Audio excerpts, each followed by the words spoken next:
Hello, everybody. It's Avalon again. I wanted to talk to you today a little bit about addiction and that I saw a post on Facebook and it just reminded me, it took me back to my own experience. And someone was saying that um,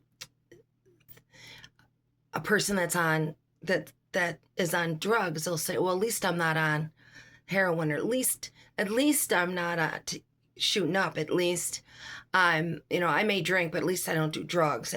And my prescription's from the doctor, so I'm not an addict. In all these ways, the addicts judge another addict based on their substance. I was one of those people. I started off, as many of you know, being prescribed pain meds when I had cancer in 2001. Well,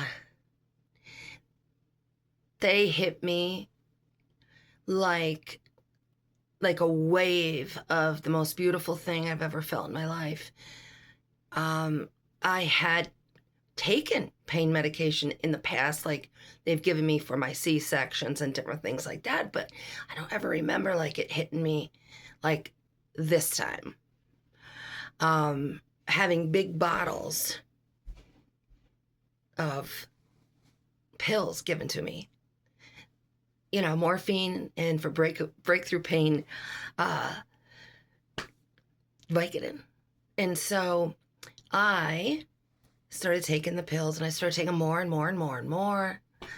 And I remember thinking, I shouldn't be doing this, because I was starting to run out of my script before I could get a new one.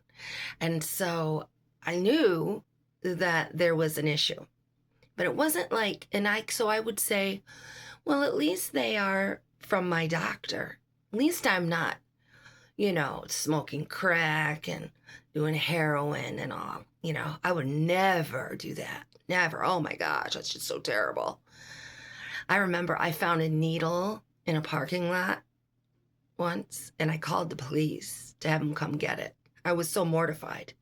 And at that point, I was taking lots of my meds, but I was mortified by that needle. But as time went on, I kept lowering my bottom, lowering my bottom, and lowering my bottom. And so I tried crack and loved it. And then I started snorting heroin because the pills, they weren't cutting it anymore. And when when the day I was to get my script filled, I would sell them all and then buy heroin and crack. I just kept lowering. And even when I was snorting heroin, I said, oh, I will never put a needle in my arm. There I was. I just kept lowering my bottom and lowering my bottom, but making excuses for it all the same.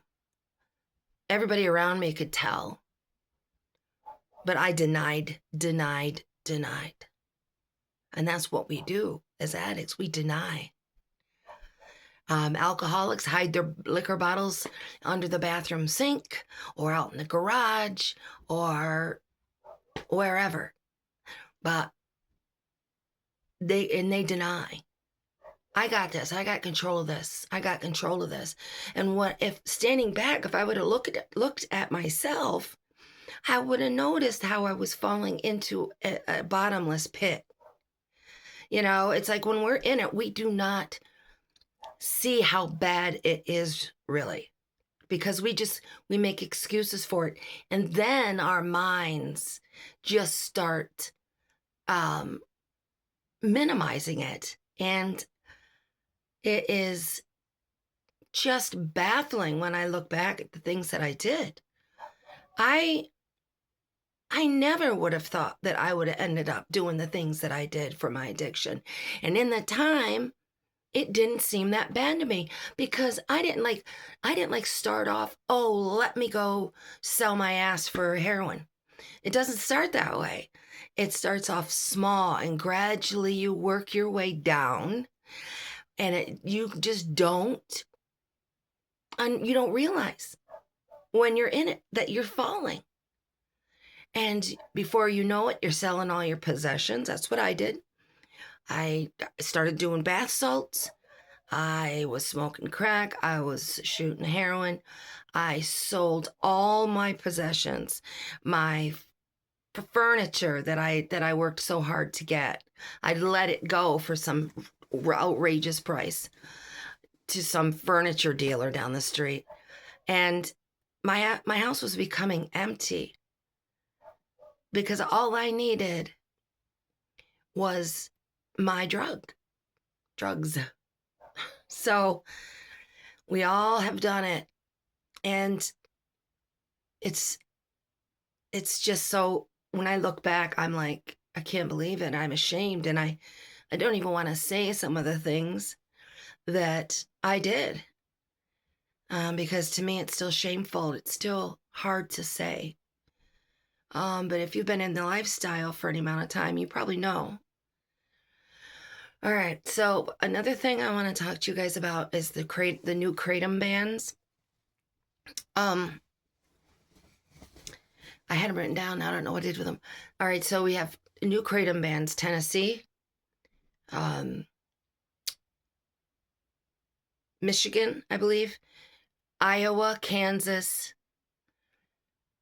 It's happening at a rapid rate, and so many of my friends in the kratom community, people that haven't used drugs in years because they have responsibly been using kratom, and now they're just so upset, and they take this away, and they don't treat chronic pain anymore.